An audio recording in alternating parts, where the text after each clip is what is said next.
अपनी इच्छाओं को सीमाओं में बांधे रखो, अपनी इच्छाओं को सीमाओं में बांधे रखो, वरना ये शौक गुनाहों में बदल जाएंगे। और गीता का पहला श्लोक क्या है? यहां जो लोग होंगे उनमें से किसी को याद होगा तो, धर्म क्षेत्रे कुरुक्षेत्रे समवेता युयुत्सवः मामका पांडवश्चैव किम कुर्वत संजय। संजय लाइव प्रसारण कर रहा है, ब्रॉडकास्टिंग मिनिस्टर है वो, information broadcasting minister, live commentary कर रहा है। उससे पूछते हैं धृतराष्ट्र कि धर्म क्षेत्र कुरुक्षेत्र में इकट्ठे हुए मेरे और पांडु के बेटे क्या कर रहे हैं। जिस दिन मन में ये आने लगे उस दिन समझ लेना अब वैमनस्य के बीज पड़ने प्रारंभ हो गए। ऐसे जिस दिन आपकी फैक्ट्री में, जितने दिन आपके काम में आप 100 अंगद जुटा लोगे, आप कैलिफोर्निया और चाइना को पराजित कर दोगे। इन दोनों कहानियों पे अपने अपने श्याम और अपने अपने राम में मेरा एकमात्र उद्देश्य रहता है कि एक भी परिवार में अगर ये मंगल क्षण आ गया, मानस बदल गया, तो मेरा तो पारिश्रमिक कुछ होता नहीं है, सब भारत कोलम के लिए जाता है जो बनाने की कोशिश कर रहा हूँ विश्वविद्यालय। मेरा पारिश्रमिक यही है कि किसी एक व्यक्ति के जीवन में परिवर्तन आ गया तो काम हो जाएगा। क्योंकि यही समझना है, गीता आपके घर में है लेकिन आप पढ़ते नहीं है, समझते नहीं है। मैंने कल भी आपको कहानी सुनाई थी, पहले ही श्लोक में तय हो रहा है कि महाभारत होगी घर में कि नहीं होगी। एक ताऊ जी है जिनका छोटा भाई मर गया है और बच्चों को उनके भरोसे छोड़ गया है पांडु कि आप संभाल लेना। और गीता का पहला श्लोक क्या है? यहां जो लोग होंगे उनमें से किसी को याद होगा तो, धर्म क्षेत्रे कुरुक्षेत्रे समवेता युयुत्सवः मामका पांडवश्चैव किम कुर्वत संजय। संजय लाइव प्रसारण कर रहा है, ब्रॉडकास्टिंग मिनिस्टर है वो, information broadcasting minister, live commentary कर रहा है। उससे पूछते हैं धृतराष्ट्र कि धर्म क्षेत्र कुरुक्षेत्र में इकट्ठे हुए मेरे और पांडु के बेटे क्या कर रहे हैं। जिस दिन मन में ये आने लगे उस दिन समझ लेना अब वैमनस्य के बीज पड़ने प्रारंभ हो गए। एक चुभती हुई बात बोलूं, मुझे क्षमा कर देना। जिस दिन अपनी बेटी और अपने पिता की बेटी के बीच अंतर करने लगोगे उस दिन गृह कलह प्रारंभ हो जाएगा, तय बात। मामका पांडवश्चैव किम कुर्वत संजय। ये जो आपके अहंकार की, आपके शरीर की, आपके शक्ति की जो गाड़ी है, इसको थोड़ा हल्के हाथ। हमारी सबकी समस्याओं का एक ही कारण है, शरीर की तो सीमा है और मन की सीमा नहीं है। पहले जब रोडवेज की बस में जाते थे तो सबसे बड़ी उपलब्धि ये हो जाती थी कि कोने की सीट मिल गई, फिर डायरेक्ट बस मिल गई, ये बहुत अच्छी बात थी, बीच में रुकती नहीं है। फिर ये था गाड़ी ले लें एक बार, पहली गाड़ी ली मारुति 800 तो बड़ा खुश हुआ, कहीं भी टॉयलेट जा सकते हैं, कहीं भी चाय पी सकते हैं, कहीं भी रुक सकते हैं अपने हाथ में। फिर ये गाड़ी थोड़ी आसान नहीं है, थोड़ी ऐसी गाड़ी होनी चाहिए। फिर ड्राइवर ले लिया, फिर ये खुलती कितनी है वेलफेयर, लंबी कितनी फैलती है, 1.5 करोड़ की गाड़ी। फिर वैनिटी वैन बनवा ली, इसमें सोते हुए जाएंगे, टीवी लगा हुआ है। अब समस्या क्या है? पूना से हम अयोध्या जी गए 22 तारीख को, तो वो 7 सीटर जहाज मिला उस दिन 21 तारीख को, जो कि जहाज भारत में थे ही नहीं। 500 जहाज उतरे, जहाज खत्म हो गए। और हमने जहाज मांगा तो लेट मिला, तो दुबई से एक जहाज मंगाया कि भाई छोड़ के आओ इनको, मैंने मंगवाया, तो 7 सीटर था। तो मेरे साथ के 2-3 लोग पूछ रहे थे, छोटा जहाज है भाई साहब, 3 घंटे लग जाएंगे। अच्छा, पहले अयोध्या जाते तो 2 दिन लगते, तो उसमें बड़े प्रसन्न थे। ये है एंजाइटी। अभी क्या जल्दी बहुत है, एयरपोर्ट पे विज्ञापन लगा हुआ है, आईफोन 15 प्रो मैक्स 1 TB 25,000 में।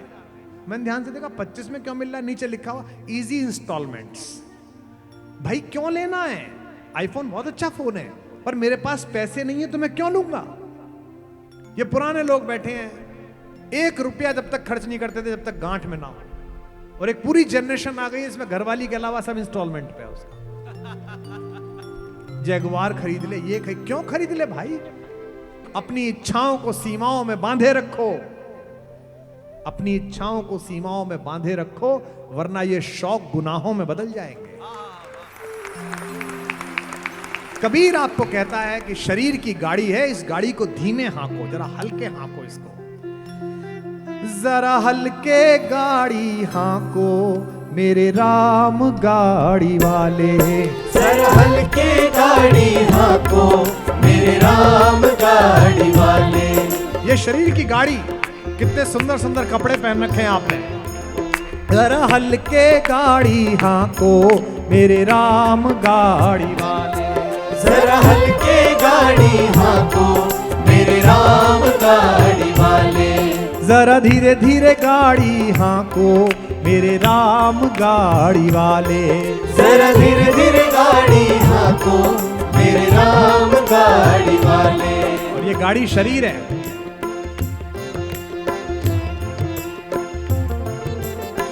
गाड़ी मारी रंग रंगीली पहिया है लाल गुलाल। गाड़ी मारी रंग रंगीली पहिया है लाल गुलाल।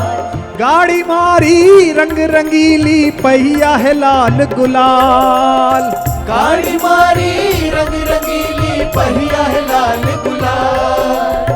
हाँकण वाली छैल छबीली बैठन वालो राम भैया हल्के गाड़ी हाँको मेरे राम गाड़ी वाले। जरा हल्के गाड़ी हाँको मेरे राम गाड़ी वाले। जरा हल्के गाड़ी हाँको मेरे राम गाड़ी वाले। गाओ जरा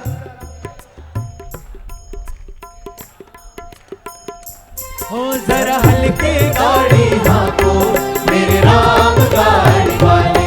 जरा हल्के गाड़ी हाँको मेरे राम गाड़ी वाले।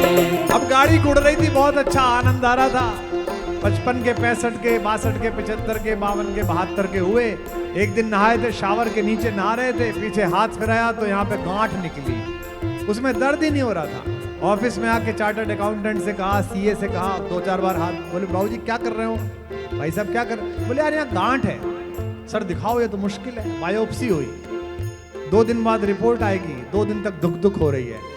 अभी तो बेटे की शादी नहीं करी, अभी तो ये नहीं करा, अभी तक ये नहीं करा। गाड़ी अटकी रेत में भाई मंजिल पड़ी है दूर। गाड़ी अटकी रेत में भाई मंजिल पड़ी है दूर। गाड़ी अटकी रेत में भाई मंजिल पड़ी है दूर। गाड़ी अटकी रेत में भाई मंजिल पड़ी है दूर। धर्मी धर्मी पार उतर के न पापी चकना चूर भैया हल्के गाड़ी हाँको मेरे राम गाड़ी वाले।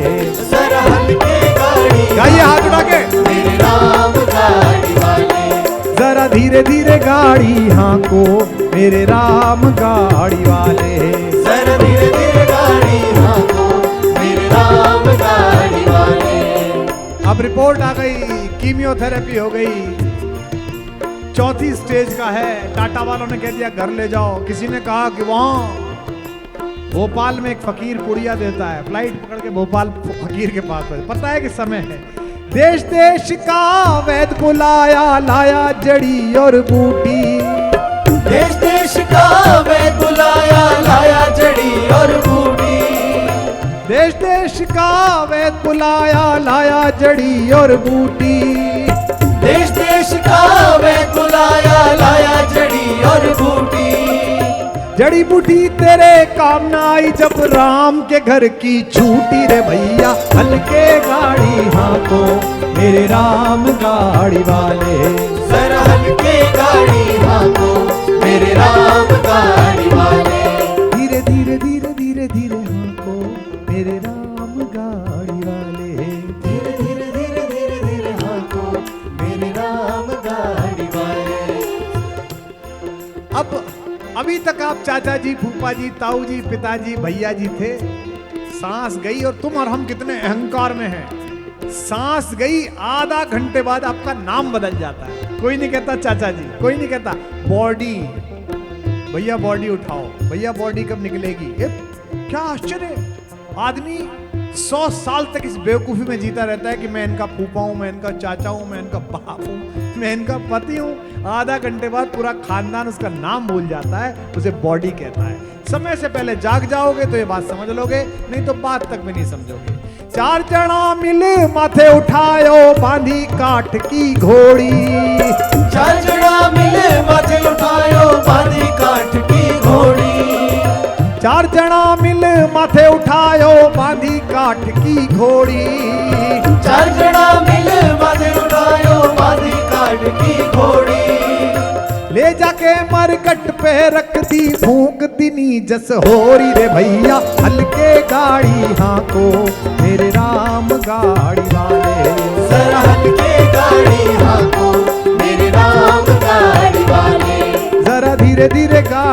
हाँको मेरे राम गाड़ी वाले।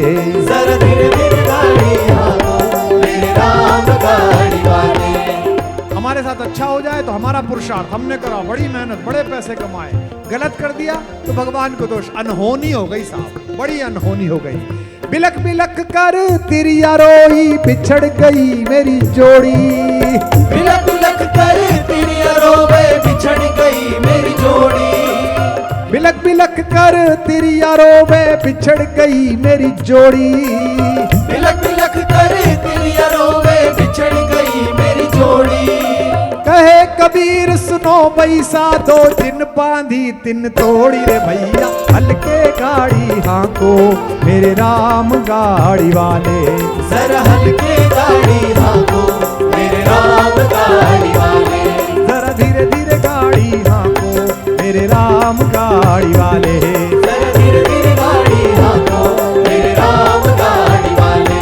मेरे राम गाड़ी वाले, मेरे राम गाड़ी वाले, मेरे राम गाड़ी वाले, मेरे राम गाड़ी वाले, मेरे राम गाड़ी वाले, मेरे राम गाड़ी वाले, मेरे राम गाड़ी वाले, मेरे राम। बोल श्याम रामचंद्र भगवान की। क्या अद्भुत। एक मैं जब जब बोलता हूँ मुझे लगता है कि, और मैं खुद को जब सुनता हूँ नीचे बैठकर, तो मुझे लगता है कि ये कोई और व्यक्ति था जो बोल रहा था। मैं एक ही शब्द कहता हूं कन्हैया पे कि राम सपने हैं और कन्हैया अपने हैं। जहां बात राम ने जो जो छोड़ा, कृष्ण ने वो करा। राम को गाली नहीं मिली कभी भी। एक बार गाली मिली जब मिथिला गए थे, जब शादी करने गए थे तो गाली मिली। जब पटरे पे बैठे थे फेरों के टाइम, पीछे से मिथिला की औरतों ने गाली सुनाई। आदत है हमारे यहाँ, तो आपके यहाँ भी होती होंगी गाली, हमारे यहाँ भी। जिस शादी में गाली नहीं होती वो गाली नहीं मानी जाती, वहां गाली गाली शुरू हुई। लक्ष्मण को क्रोध आया कि किसकी औकात मेरे रहते भैया को गाली दे दे। वशिष्ठ जी ने आंख दिखाई कि तू चुप रहना, तू हर जगह फजीता करता है। परशुराम जी के टाइम में तूने फजीता करा था, करने दो जो कर रहे हैं। ये वैदिक मंत्रों से ज्यादा पवित्र है इन महिलाओं की गाली, गाने दो इन्हें। क्योंकि ये अभी मैं अयोध्या गया था, 2 दिन में था, आप लोगों ने देखा होगा टीवी पे। एक मिल गया मुझे वहां, कुमार जी भैया अपने अपने राम मिथिला से आए हैं। बाबा था साधु। मैंने कहा कैसे आए, कार्यक्रम में आमंत्रित तो नहीं, हमें कौन ने नहीं बुलाया।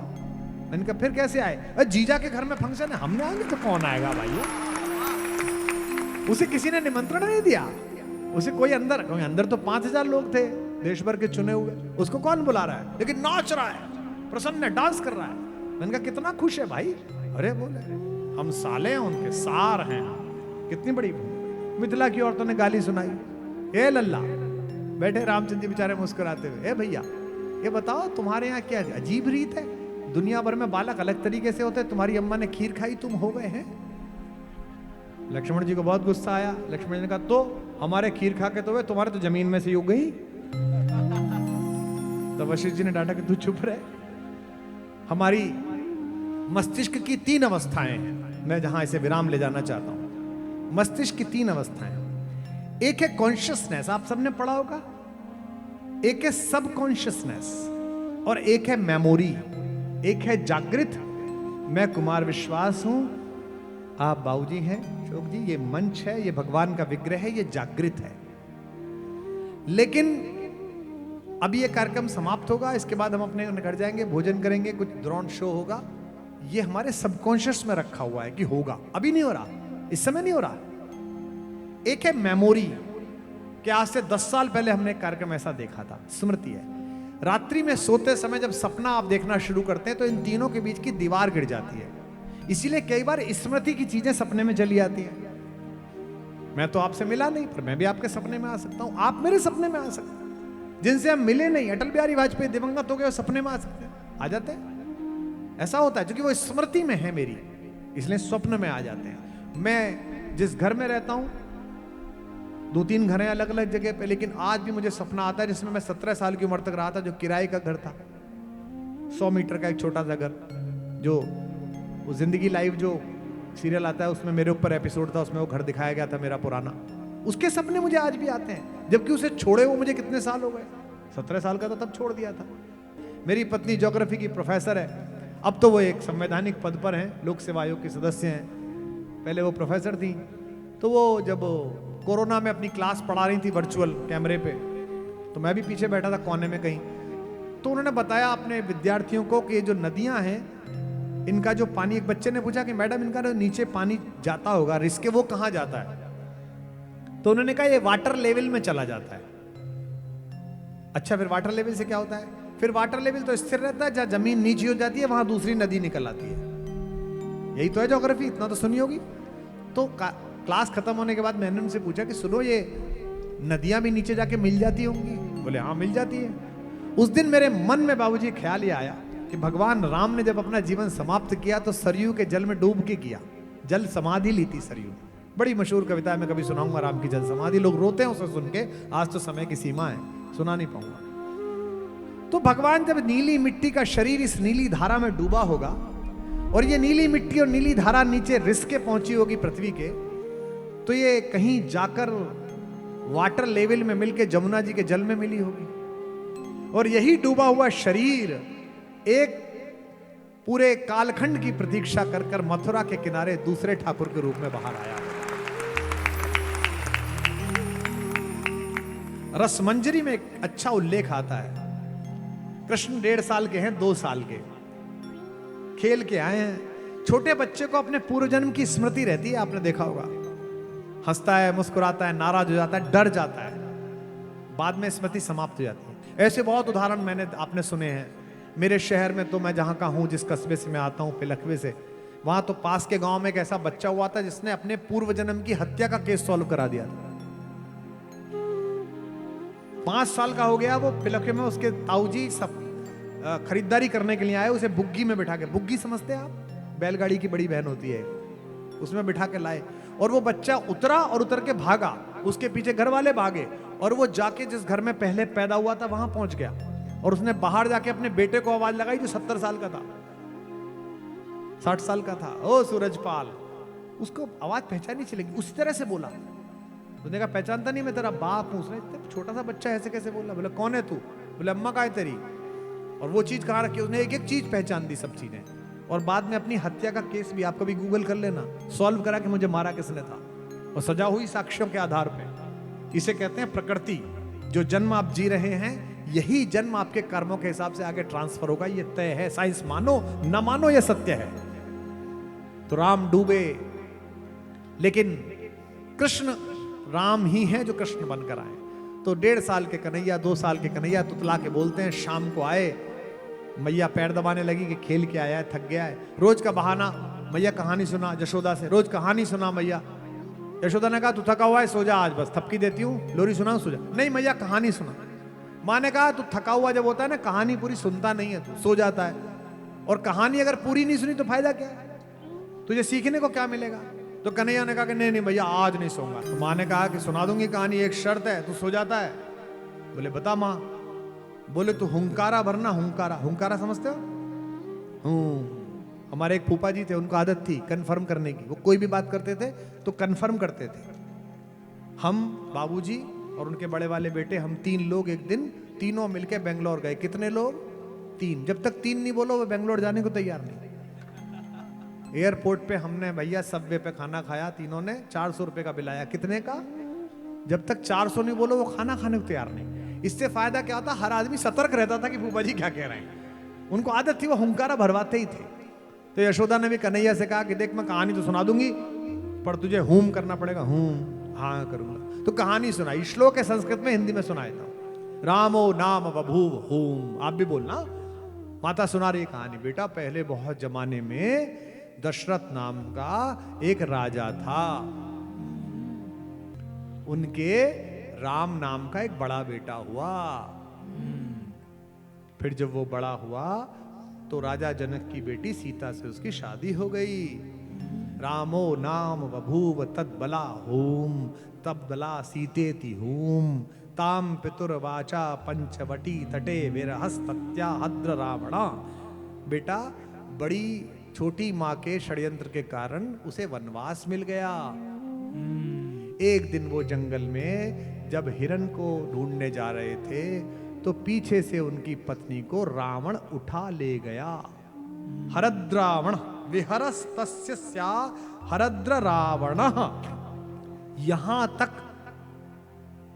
कन्हैया नींद में चले गए। हल्की नींद है और हल्का जागरण है, सुन भी रहे हैं और नींद भी है, और स्मृतियों की दीवार गिर चुकी है। देखिए कितना सुंदर है, आप चौंक जाएंगे। मैं भी बड़ा प्रसन्न हुआ जब मैंने रसमंजरी में सुना।